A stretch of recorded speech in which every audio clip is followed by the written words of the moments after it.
signal to get all professional and shit. Yes. So here we are in Tallahassee, Florida, at a undisclosed location, and I'm sitting with the boys from Herakleion. What up? From New Orleans, Louisiana. What's going on? Hi. So man, a lot has changed. I mean, for the band at least. We met back in 2022. Yes. And it was right when y'all released the demo. Yeah. And so, Speed, tell me, man, what is life like now since that release? It's a lot of booking, a lot of writing, a lot of traveling. It's been great. We've been staying busy, getting to play with bands we didn't think we'd get to play with, and going a lot of places we didn't think we'd get to go this early into it. It's been really fun. I mean, nonstop work, but nonstop fun. How do you think the audiences have like reacting to the newer material? Better than we thought. Really? Yeah. Because typically when somebody likes something, they want more of the same thing. And the first EP was relatively fast and thrashy, and the next thing was mid-tempo death metal. Mm-hmm. And we didn't really know how people were going to take to it, but I mean, some of the newer stuff in the set gets more attention than the songs we've been playing for years. So True. it's a good feeling, and we're playing some things that aren't released at all, and that stuff's getting equal, if not better, reaction. So it just shows you keep doing what you want to do, and as long as you like it, somebody's gonna like it. Absolutely. And this is good for anyone who wants to take it. Actually, I'll give it to Apollo because he's the guitar player here. Question for me. Question for you, sir, is what was the biggest difference in the songwriting going in for this newer release of Into Necroverse versus Curse of Eternity? The idea was the Curse of Eternity songs were pretty good, but I think we wanted to exit the thrashier kind of basic structure that we would put to our writing and just open the box a little bit to more stuff. We were experimenting with different time signatures, and stuff like that. So just really opening the territory a little bit, bringing in some more influence from the heavier side. Mm-hmm. And yeah. What kind of music was influencing you during that time writing all the new material? A lot of gore guts, I think. A lot of gore guts, a healthy dose of cynic, and I mean death. Speaking of cynic, the last time, prior to this episode, y'all got to tour. Things have kind of blossomed. I mean, it's fair to say. I mean, as far as more bookings, like you said, opening for more major acts, and Cynic was one of them. Mm-hmm. How did that happen? I messaged Paul Masvidal about their booking as soon as they announced the tour, and within a couple minutes we got on that bill with those guys, which was really special for all of us, but it was their anniversary of Focus, which is their landmark record, and Right. It was in remembrance of Sean Reinert and Sean Malone, and Sean's one of my favorite drummers ever, and it was really special to be set up on the side of the stage like that guy used to do, playing in front of like a 15-foot banner of the guy. It was really surreal. Yeah. And definitely one of those shows that didn't really feel like it happened because it was so different, but it was really cool. Yeah. Christian, I got a question for you, man. I know that, like bass players are kind of typically the unsung heroes of the low end during live performances and whatnot. But, with Herakleion, I noticed that you're like, three of you, you're a very integral part of the music. And I know that just getting to know you on a personal level, there's a lot more than just the metal element. And I was just like, in your creative process, what do you do? What are you listening to whenever you bring in like material to the band for rehearsals? So some of my favorite bass players growing up, like I love Queen and I love John Deacon and I love his playing. I love Robert DeLeo from Stone Temple Pilots. And cats like that, where if you listen to an isolated bass track, it's a musical piece in and of itself. It carries its own weight throughout the whole song. And and that makes it fun for me as a bass player when I play, is to be able to do stuff like that all the way through.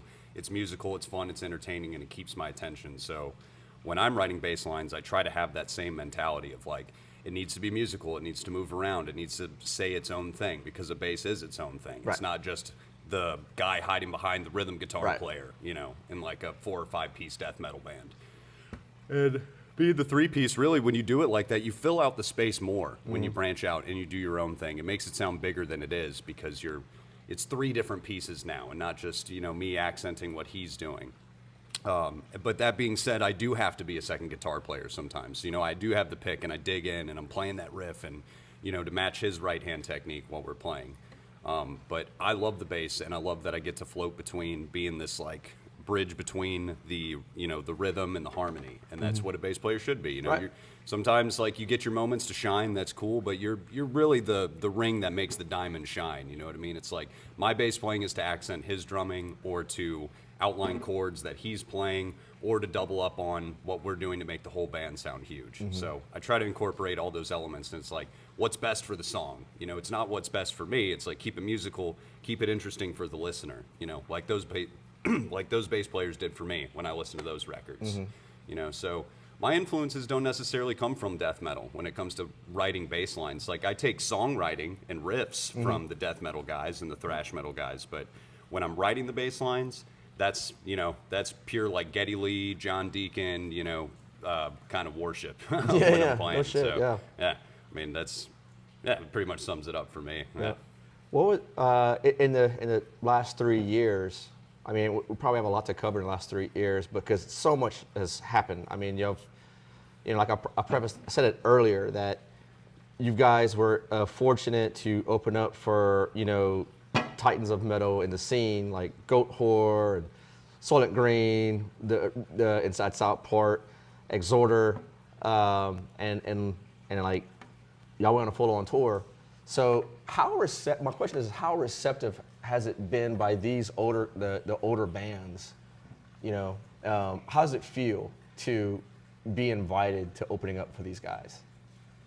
It's surreal, man. It's crazy. I mean, these are the guys you look up to, and you don't think you can hold a candle to them, you know. And you meet the guys, and they're just regular dudes, but they get up there and they see you do your thing, and, you know, we're always our own worst critics about our playing, and we don't think that we deserve this or that, you know, how could we do it better than these guys? But they come up to us and they say, man, you took us back to, you know, back in the day when we were first starting out. And it's like, it's kind of like a time machine for us to see that kind of stuff, but it still has that new twist to it. And when you get those guys respect, that's, you know, that's just about over the moon. I Right. mean, and, you know, to work with them on a peer basis, like touring with Exhorter and touring with Goat Whore and all these guys that have all these accolades, and they've done all these cool things over the years. And if you just hang out and you have a good time and you work together, you know, those stories come out over time. You don't have to ask them. It's their life, you know, Right. and they share those stories with you. And it kind of, you know, you get to see where you get kind of a look into what their life was like then, while simultaneously you're making your own memories with these guys when you're out on the road, and you have those stories to tell when you move on. And it's just kind of the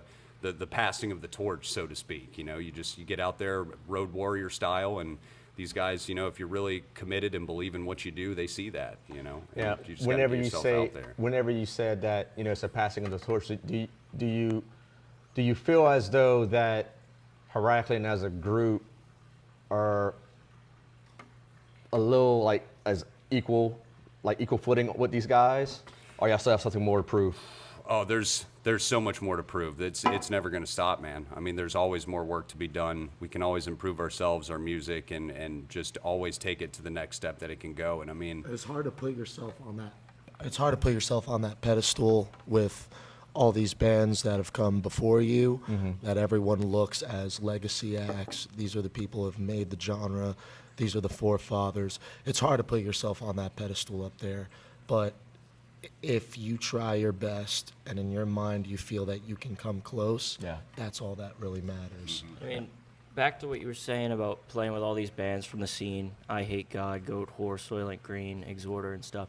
The biggest help that's been to us, not only getting us out in front of more people, is it makes you tighter because you're competing with nostalgia. Not that they're not good anymore. They're great. They're Right, all right. great, I understand what solid you're saying. bands. But people grew up with these albums. They have 6 or 7 albums for some of these bands. We've got 2 EPs. We're relatively new. So if they're playing great, we have to be like entirely on it, or else nobody's gonna care. I mean, they're there for Exhorter. They're there for Goat Whore. We're a new band, so you have to like come out. That being Just- that being said, Speed, just how much pressure do you put on yourselves? All of it. A lot. Every ounce of pressure. Yeah. Yeah. And what are some of the things that y'all do to, escape that pressure? Like if there's a like maybe a day that you just don't want to rehearse or don't want to practice, like what are some of the things that you just kind of take your mind off of that pressure and that stress? It's typically days that I'll do flyers, or I'll just sit there and listen to records. I mean, truthfully, the little bit of vacation time I've had, it makes me more stressed than just being in it. Because if you're just sitting there not doing anything, in the back of your mind, you're like, okay, as soon as I get done with this, I have to do all these things. Yeah. And I don't know, it's worse than just dealing with it. I'd also like to throw in that maybe, at least for me, the vacation aspect of it is when we get into the room and we're creative and we start writing stuff, because there isn't the stress, there isn't the we need to hurry up and do this before 10 o'clock, no noise ordinance, nothing. We get to sit down, clear our minds, and write riffs. So I think that's the break. I think too that like music is work and it's the vacation too at the same time, you know what I mean? Because like when you're in it and you're on tour, it's work every single day. You're always in it. Where am I going to eat? Where am I going to sleep? The logistics of actually being at the show. And then when you take yourself out of that and you're like, oh, well, I'm home and I have a couple days off of work, I could do whatever I want. And it's just like I'm crawling up the walls because I'm like, give me something to do, man. Yeah. And you have to like work yourself back into that routine of like, okay, I'm going to exercise, or I'm going to work on, these bass exercises or something like that. But, when you're in it, sometimes it can feel a little overwhelming and stressful. And then when you're out of it, you're like, I kind of miss that, Yeah. and it's like, I want to go back to that. But to what he's saying, I think the writing is the fun part, and coming up with the music. And we're trying to make ourselves smile when we play, you know what I mean? We're trying to play something so cool that we all in the room just go, holy shit, man, like, we got to do that again. Right. Like, that was awesome. And, like, those moments, I wouldn't trade for anything. And that's why we do what we do, is the music first. But, music is, like, the band thing is the work and it's the vacation. It's a lot of work that goes into it. And then you get these little moments to really reap your rewards, as when you're out on that tour, you're out on that stage, and you're like, make some fucking noise, and everyone screams your name, for 20 nights in a row. That's awesome. Like, I love that. But, it is decompressing. It's the songwriting. It's the sitting down with the guys and just like, even if we're not playing music, just us hanging out and just like watching YouTube videos or watching a movie or something like that. We're friends at the end of the day first, and so as long as we can hang out and be cool with each other, that's kind of that's a bit of an escape from the band stuff as well. Since you got the mic, man, this is going to be an individual question for each of you. What was, I guess, in the last 3 years, what was like the aha moment for you, Christian, of where like, holy shit, like this is, we got some staying power to this Herakleion?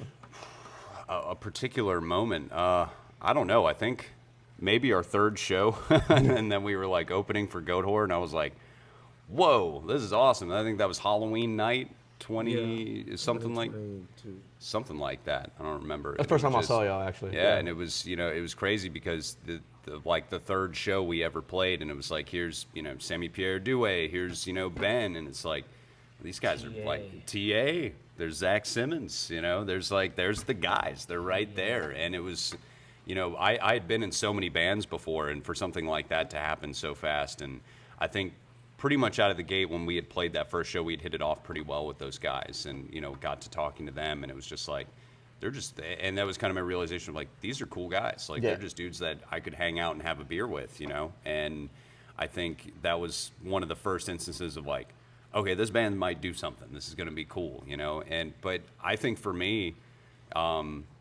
it was meeting these guys at, you know, a Crowbar show, and then them sending me like some demos after the fact. And I hadn't looked at them for a couple of days because I didn't even think their names were real, like Speed and Apollo, you know what I mean? And the first like demos of like, That's fair. think like, you know, and then when I started listening to the demos, I'm like, all right, I'm gonna check this out. And just hearing those demos, you know, as rough as those mixes were, I think it was like 28 Days and Curse of Eternity were the two things you guys sent me, and I heard that, just guitar and drums, and I was like, there's something here. Like, I need to put my hands on this because I think it's special, you know. And that was so. I mean, there's been a lot of milestones over time, you know. Like the shows kept getting bigger, and then you know we got to go on these tours, and I think Goat Whore asking us to go on that 4-day run that we did with Caveman Cult.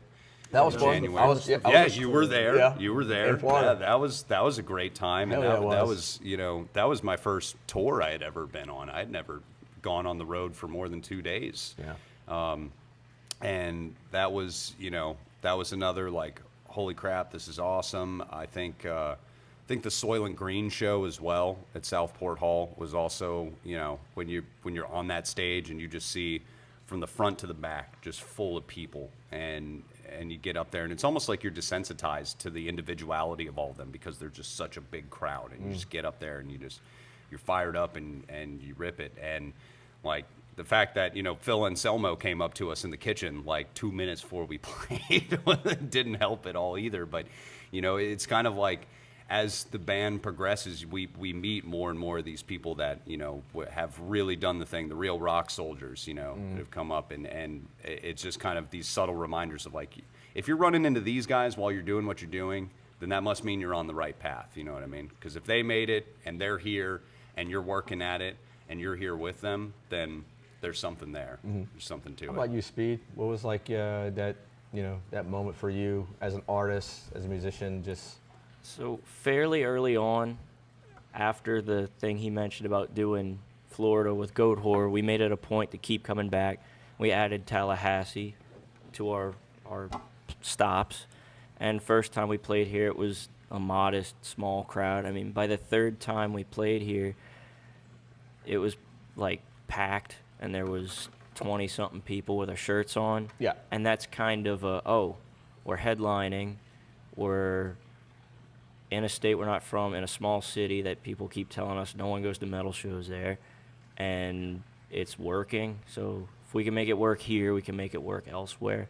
So it's fun opening for big bands and getting a nod from them, but legitimately just seeing it work is kind of for me it might work if we keep trying to do this. I mean, even if it doesn't work, I'm gonna still do it because I don't know what else to do. Yeah. So this is it. How about you, Paulo?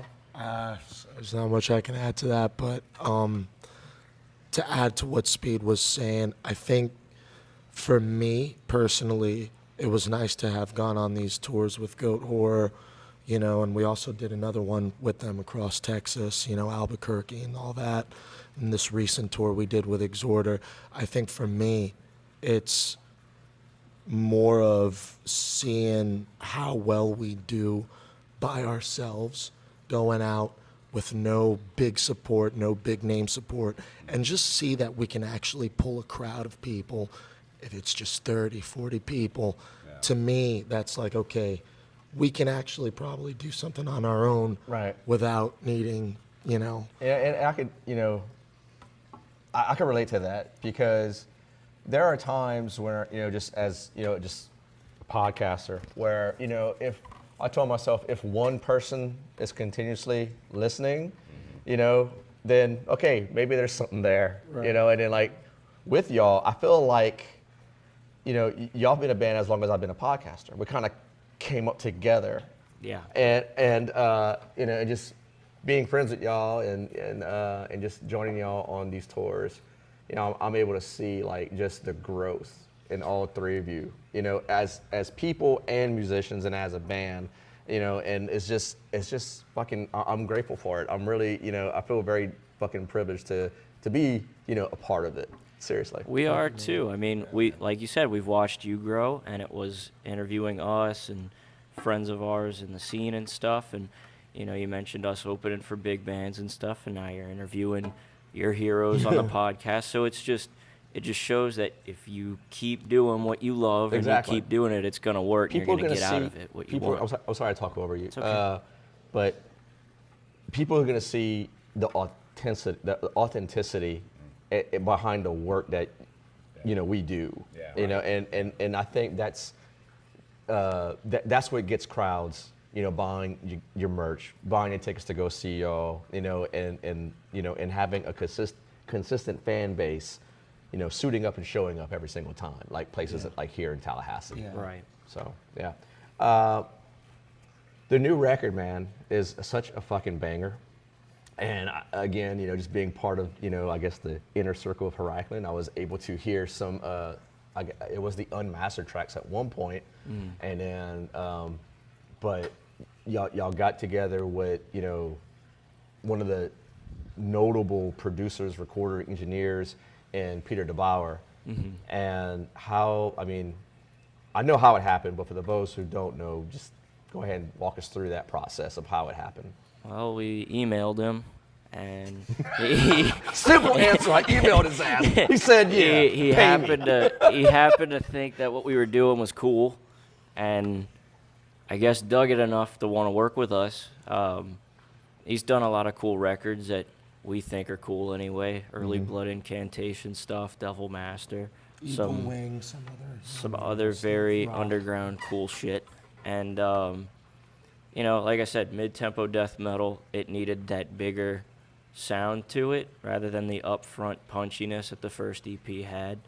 And we wanted to do it analog, so it had to be somebody that could work with that. Right. And have the patience, because we didn't have a big budget, so it wasn't a whole lot of days, but somebody that could work efficiently but patiently, because analog's goofy at times. How many days did y'all spend out there? 5. It wasn't a little, but getting sounds and all that cuts into it. Yeah. But he took us out on his discount on his price and the studio price to Sonic Ranch in Tornillo, Texas, and we tracked it there. It was the same room that Cannibal Corpse did, Evisceration Plague, and a couple of other records, and Ministry did some of their later stuff there. So it had an air about it, for sure. And the first thing we tracked in my bedroom, so it was the first time we'd ever been in a studio. Right. So first time working with a producer and Pete, and a real studio with Sonic Ranch, and it was different, But Pete was really good with us and kind of knew how to lead and make sure that everything was getting done. Kind of going off topic. No, it's fine. But, y'all know I'm a geek for the recording process and how Yeah. everything works, and It was just really interesting. Yeah. He knew where we were coming from with everything, and I think he did a good job. It was just fairly brutal process in the studio. We were all going through it in our own ways and having to play through gear that wasn't ours and stuff that we weren't comfortable on, but I think it came out the way we'd wanted to regardless. yeah. It was just what was the most difficult thing for you to be in a studio, Speed?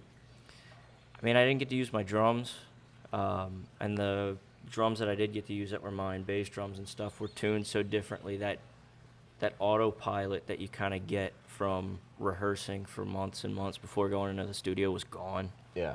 So between that and the tempo's getting bumped down a bit more, because he was like, yeah, it would be heavier. And it is heavier, but some of those drum parts, ironically, are harder way slower than they are way faster. Because you got to think more about it, you think? Yeah, like one of the songs, Crows, is just, it's a lot, but it's easier when you're just not thinking and playing fast. But slowed down like that, it's really thinking about where all the spacing of everything is, and it took a few takes. but it's all right. That's an understatement. Took a few. For all 3 of us. Yeah. But then you get to stuff like the Tomb or the title track, and that was one take and done. It was cool. But a couple of them songs were a bit hard. Especially, we did everything live. Mm-hmm. Everything was full take every time. So you get to the end of the song and you fudge it, rewind the tape and record it again kind of thing. So it definitely added to the time to get everything tracked. Paulo, what kind of how was your stress during the recording process? My stress was very different from what these two gentlemen have experienced. I was fine with everything. It became very stressful to the point where we got to the vocals, because when Pete was looking over the lyrics sheet, and I guess I had to say, I think we did a take where I sung over a song. He's like, yeah, we're going to have to chop all these lyrics up. Oh, wow. So I went from singing choppy and busy lyrics between parts and songs to now I have to extend the word, and that was a hard pill to swallow because I think that's one of the lead singer egos came out in me, and I'm just like, I don't know if I want to do that. I got heated. I had to take a couple walks, and I'm like, all right, let me listen to what he's saying. And he told me, he's like, in this instance, you got to understand maybe less is more. Right. And he was right, so I just needed to go into it with an open mind. You're forgetting the part too where he made you like run around the whole property, so you work up a sweat and come in and really belt that one note on into neck verse. Really? Yeah. Literally, like he runs out the studio, and then, like 2 minutes later, you hear him come back. He's like, "Start the track." Like, runs through the doors, gets on the microphone, and just fucking belts it. But I do remember, and to Apollo's credit as well, he has the most work out of the three of us in the studio because he has to record the guitar tracks, leads, and do vocals. Right. So I have mad respect for him, and that dude really is an Iron Man when he gets in the studio. I mean, as far as guitar parts go, he's really on it, and I have a lot of respect for that because it was not the same for me, dude. When I had to go over bass parts, and I'd be like, I would think I nailed it, and I'd be like, yeah, man, that sounded kick ass. I think that's the take. And the one thing that I fucking hated, Pete said it all the time, was, let's listen to that. And that's when I knew it was. I was like, oh, it's wrong. I'm like, I gotta. And then it was. I felt at times like I was in the movie Whiplash. Where it's like, are you rushing or are you dragging? And it's like sometimes you can tell. And you get ear fatigue, and you've been in there for a while, and. But at the end of the day, he was critical, but he was patient. You know what I mean? He wouldn't let you. He knew that we were capable of more, and he wouldn't let us make a bad take if we tried. So it was nice to be pushed in that direction because coming out of the studio, I felt like all three of us kind of went to another level of like understanding nuance in our playing. And even when we record demos, when we're at the house and we're tracking songs and we hear little things, that we pick up on, it gives you a different ear for things being in the studio. But Pete's a good dude, man. That was a real pleasure to work with a guy like that, and a guy at the end of the night that you can like have some whiskey and like sit by the fire and just like talk about life and stuff like that. I mean, it felt like we'd been friends for years, even though we had just met the dude coming into the studio. So he really facilitated a nice like comfortable environment for us to all work together and be pushed to make a good record. I have a similar experience, man. Like I guess the more musicians I meet doing these interviews, you connect in a personal level. Let's face it, a lot of metal musicians like yourselves and just people who have an affinity for extreme metal come from walks of life that maybe not so cookie cutter, to put it lightly, I guess. So there's that, and there's similar interests, there's similar vices that we kind of go towards as far as music's concerned, and you connect on those levels, and you figure out that deeper beneath the surface, that person is like you see a lot of yourself in that person. Is my point. Yeah, no doubt. It's, we all like the same stuff at the end of the day. I mean, or at least the spirit of it, right? And we can appreciate the the enthusiasm there and the recording techniques people have had, or the certain artistic reasons people do things the way they do. And like Speed was saying, it was Cannibal Corpse recorded in there, Ministry had recorded in there, and you feel that energy in the room when you walk in, and you literally can see the Anarchy M's on the cabs, like that Ministry left behind in there, and you're just like, all right, I gotta step up. It's again another situation of somebody who's really doing the thing that is here before me. Now I've got to rise to the occasion to do something like Yeah. them. So, you know, that's, man, I lost my train of thought. What was your favorite piece of gear to record on, Paulo? Not the Oxblood guitar. Not the Jeff Beck. Yeah, not the Jeff. They interestingly enough, they had a guitar in there that actually belonged to Jeff Beck, That's nuts. and I did not know until we were at the table talking with the person who owns the ranch, Tony. He's like, "Oh, did you get a chance to play on that guitar?" I was like, "Yeah, that was rough, man." I was like, "That was Jeff Beck's guitar." I'm like, "Oh, you know, like I just insulted Jeff Beck's guitar, but is it the player or is it the guitar at that point?" So, other than that, I think there were some cabinets we went through, like the Ministry one, which we thought was going to sound really cool, and it was the least cool sounding out of the other options. So, getting a feel of what equipment to use was definitely a journey in of itself, and we hadn't even started the recording process yet. So what's next for Herakleion? What's some of the latest happenings that y'all could divulge? Touring, and we just recorded our set back in Baton Rouge when we played with Obituary for a live record that we're working on. Nice. I don't know when it's coming out, but it's in the works for soon. Y'all putting that out yourselves, or y'all getting someone to Just us. mix it, master it, and all that stuff? Or? Yeah, we're getting somebody to do that. But I mean, like, as far as label or nothing, I mean, we make the money to put it out. I don't.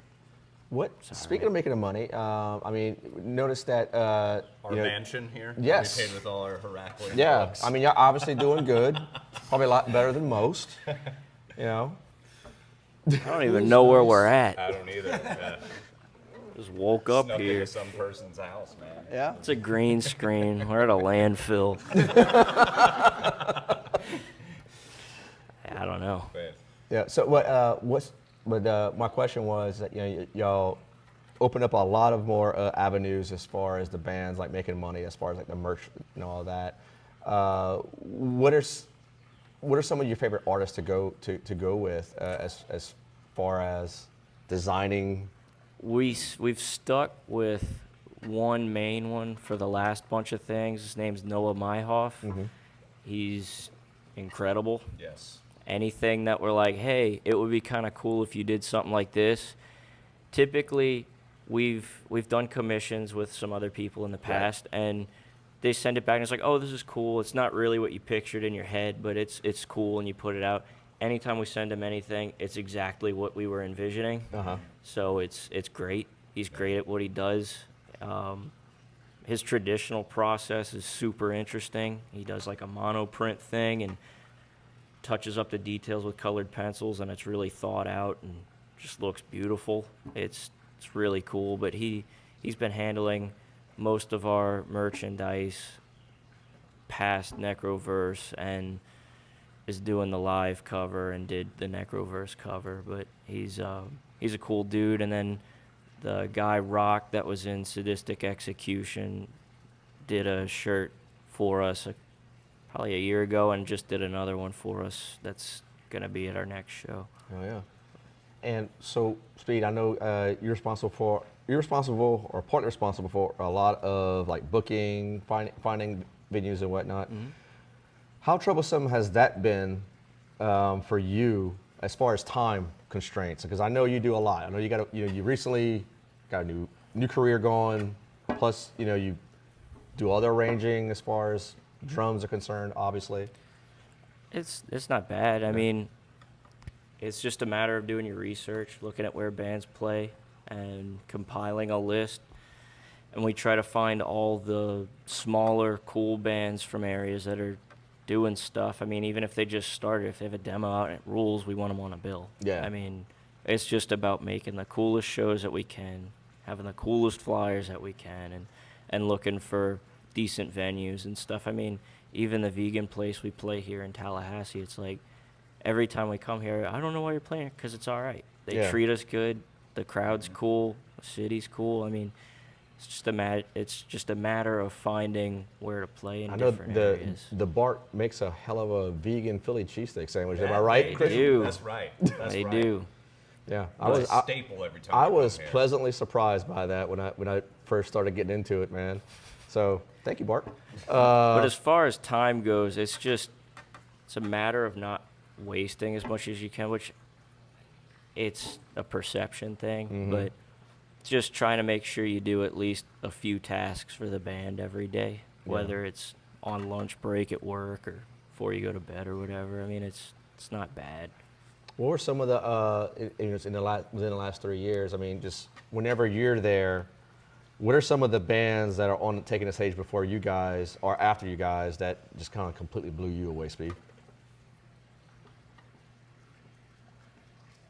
There's a band from Tampa that we all collectively thought was really sick called Corrupted Saint. It's Yeah. like somewhere in between first two record, Malevolent Creation and Morbid Saint. And they were really tight, and they kind of disappeared for a bit, but I think they're doing stuff again. I think they have a show in like a month. But Nice. They're super sick. Not to be a loser, but Obituary, I mean, just got up there and kicked our ass like a month ago. So that was sick. The I most mean, consistent live band out of a lot of the Florida death metal scene. That is Still true. plays. Yeah, I mean, even if they don't have a run of shows, they're gonna put one on, web stream somewhere at their home base. They're nonstop, man. no, they're great. It was really cool. Yeah. So, what's y'all been listening to lately to kind of keep the I guess the influence juices, the inspirational juices flowing to write the new album? My newfound free time from coming back from the Exhorter tour has just been a lot of I ride my bike about 10 miles a day, 5 times a week, and I usually work, I'm working 40, 50 hour work weeks most of the time. So I try to squeeze in a bike ride. And then I've just been going through all the Rush records. Yeah. I just kind of have this newfound little kid, this band is so cool. I'm watching all the interviews. I'm listening through all the records, the extended pressings, live recordings, and learning all the bass lines that I can, just off of that. And, it's a lot of that stuff I had already learned at one point in my life and kind of forgotten as time has gone by. But revisiting it now and relearning all that stuff, it's been awesome. And that's been my jam. And a lot of the new stuff that we're working on is prog isn't the right word to put it, but it's busier musically, and I need as many inspirational ideas as I can get. I'm glad you mentioned that because I had another question with this, because I know y'all constantly writing, rehearsing together. I mean, that's just the nature of y'all beast. But do y'all feel as though y'all want to step away from that primal or more violent riff writing and get into something more technical? No, it's I think those two things can go hand in hand, and I think that's kind of we want to play the music that we hear on our records that we feel like is missing out of kind of the metal scene. It's there is a way to be a caveman and still have something that's musically has something to say as well. That kind of can showcase what all three of us can do in technicality on our instruments, but. It's more of what serves the song. But no, there are some elements where it's going to get a little spacey, I guess, in certain parts. But all the heaviness and the something you can headbang to and move to is still all going to be there. There's no, if anything, it's all those elements are lended to the aggressiveness of the music. Yeah. It's all going to be in your face. I can't believe that just happened. Get sucker punched by a riff you didn't see coming. That's all. It's really just we're pushing our boundaries as musicians and what we're capable of doing to try and get to that next step. So and that's why I'm saying prog isn't the right way to put it. It's just how do you keep it interesting in 2025? And kind of the way I feel like the American trend of things with music is a lot of slam and a lot of hardcore and a lot of punk, which is and deathcore and stuff like that is really big right now. And there's not a lot of room for I would say chords and musicality in that respect. It's so you know, and a lot of death metal can be watered down, or a lot of thrash can be pretty watered down. And it's like, how do we combine these elements of the thrash and the death metal and make it musical and show people that there is something interesting to this kind of music? You know, there's something more than just, you know, like down-tuned. And I you know, so it's pushing, like I said, pushing what we can do as musicians, all the influences that we like, because we do like some of that proggier kind of stuff, you know, and cynic and all that, but incorporating it and making it our own. So it's still going to be there. The caveman will still be there. Well, that's with good a to little hear. bit more. Caveman will still be there. I mean, the whole point with the first record was we figured that there was a lack of angry thrash, so we did that. And then while touring on that and doing whatever, you know, there's all these death metal bands popping up that are hardcore bands. I'm going to say it how it is. It's hardcore bands that like the words death metal, and that's great. So Right, we wrote a right. death metal record, and a lot of that thrash was out of it, and it needs to be back because there's some discrepancy within the thrash community again. So there's more killing technology, more darkness descends, and angry creator riffs, but still with that weird nuance that Necroverse has. So Yeah. it's Necroverse on 45 instead of 33. I just noticed that. I mean, ever since that y'all three get more exposure, it seems like there's some bands, some of your cohorts in the metal community that's about y'all age demographic. I mean, almost to me that they kind of take their cues from whatever it is that you're doing.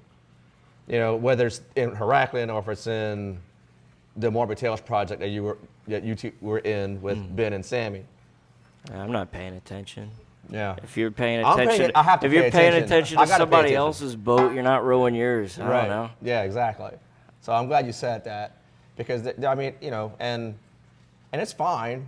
You know, I just don't see a whole lot of originality into it. You know, and to me, who has listened to this type of music since I don't know '85. I mean, I've come up with the thrash scene. I've come Right. up with everything that has inspired you guys, and you know, there's like you said, there's some room for growth. There's some room for you know, just doing something more than just that. I don't even know if it's growth because I don't know. These bands wrote so many albums, you know, like Nothing Faces a Cool Voivod record. I wish they wrote another Roar album before they did that, you know? It's like there needs to be more of some things. I mean, I'm all for growth, but sometimes you need to look to the past for the future kind of thing. Yeah, right. For right. sure. Yes. So, I don't know. I wouldn't say it's anything new, but it's not It's not a hasn't been repeat done. performance Right. of what you heard. No, it's most certainly not someone else's riffs. Yeah. So, Yeah. I'd like to Yeah. Go ahead. add on to looking into the past. Quickly, I've been looking into, you know, personally looking to see what else is out there musically aside from whatever new black metal bands and stuff like that is coming out.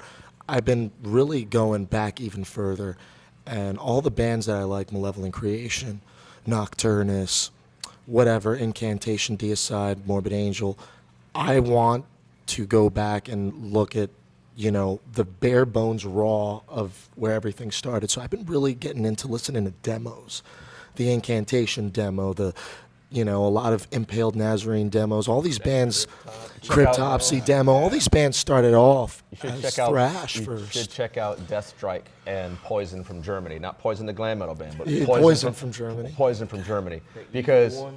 huh? The evil The really evil one. Yeah. I mean that one, that record. I just discovered it a few years back. I had no idea these guys existed, but man, it's like their demo predates a lot of stuff that even, you know, Possessed and even Death did. Yeah. And it's like that type of music had to, like, you know, originate from somewhere, and then with you know, within the tape trading back in the 80s, you know, I mean, dude, like they were hearing all kind of really primal, raw you know, they called it metal punk back those days, and then you know, and someone said, you know what, this is like got like deathly lyrics, and then we just here we go, death metal, Death Boom. metal. And it stuck. The thing is, and it's something else that I wanted to add, I think the problem with the originality that comes to, that a lot of bands are having nowadays is, again, got to look forward to the past,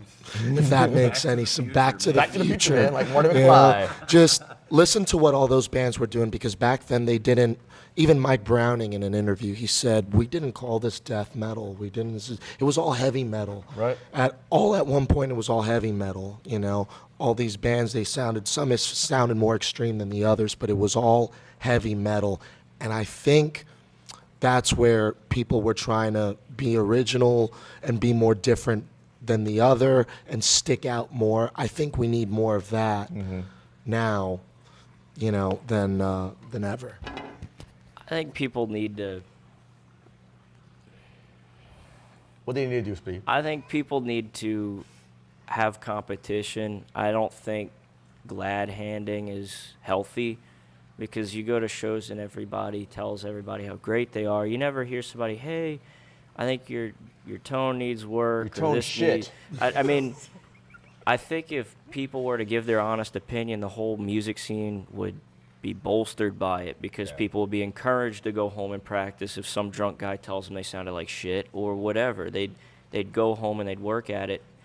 And I think between that and friendly competition, everyone would benefit, because everyone would be even better than where Yeah, they're it would at. definitely elevate the scene, you know, by and large. I mean, just between playing with big bands and the bands that we're friends with, there's that friendly competition there, and there's growth within that circle, but it's not a universal thing. I feel like if bands were more competitive and people weren't as into just telling everybody what they want to hear, then you would benefit because you'd have sick music to listen to. We'd benefit because we'd have to be even more well-rehearsed before we go on a stage. Right. It's just, I think between looking for inspiration and some competition, it could do everybody some good, for sure. Oh, shit. Well, that's awesome. So I guess the perfect way to probably end this podcast is, you know, what are some things that you're looking forward to as you know, as the band, you know, is starting to book more shows, you know, and gaining more of a mass audience, I guess. Look forward to seeing where it goes. I mean, we know where it's gone, but it could take a turn. Either way, it could get better, it could get worse. But it's interesting to still see the reception of how people are viewing Necroverse and what songs stick out. The one that we thought was not the weakest, but not the strongest song on the record has gotten some of the most attention. Yeah. And looking forward to seeing where everything goes. I mean, we got offered our first bigger festival in September with 6 Feet Under and Sinister and Master, which all bands that we've heard Right. a lot. Yeah. So that's pretty cool, and just it's interesting. It morphed from having to reach out about that kind of stuff to it finding us. So that's really cool. Yeah. And looking forward to see how that progresses. You know. I think that you know, the thing I'm looking most forward to is, as a band, you know, over the years we are still, you know, human beings at the end of the day, and we've all kind of, I think collectively, the three of us have gone through kind of like a, you know, a hard time, you know, without getting too much into it, and I feel like we've kind of rounded the corner around that, and now here we are, you know, fresh off of a tour, and we're writing for a new record. We've got, you know, just a couple of shows that we have to worry about, and it really gives us time to sit down and focus. I'm excited to work on this new record, to have this finished, recorded, and put out. I feel like it's going to be a statement piece for us as a band, and, you know, I'm really excited to share what we have cooking with everybody, because as far as anyone knows, they've only heard one of the songs that's going to be on the new record live if you've come to a show. And I'm really excited to play some of these new tunes. As we play more shows, we're going to start incorporating more of the new songs and battle test them live. And I'm so stoked to be able to put out new music and you know, Things have always had their ups okay? and downs. Are you finished? No, I'm kidding. I think things always have their ups and downs as a band, but for us, it's always kind of had this like consistent line that's gone up, and I'm just stoked that we get to be a part of this festival. We have really cool stuff that we can't even announce here on the podcast yet, but there's just so many cool things I can't wait to show everybody and look forward to. I love what we do, and I can't wait to share it with everybody, man. It's gonna be awesome.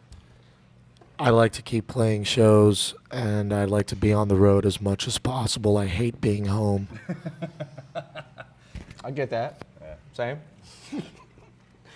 Man, I just want to give y'all some more appreciation and tell y'all that I'm so glad that we're able to do this again and revisit the conversation we had the first time.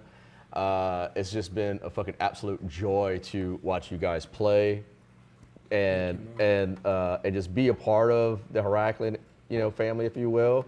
Because I mean,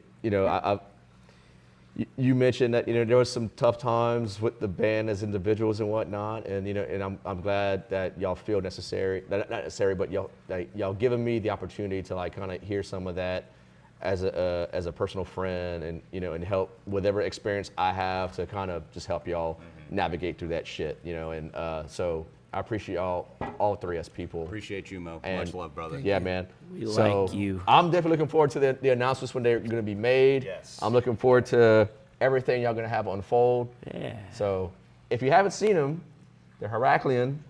If you like death metal, you like thrash metal, you go see these fine young gentlemen here.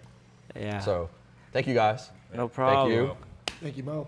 Go listen to Necroverse and go play a show and go put up flyers and make something. And practice. Quit sitting around and go make Fucking something. right. Go make something. Go do something. Stop do wearing something with poofy your life. shirts.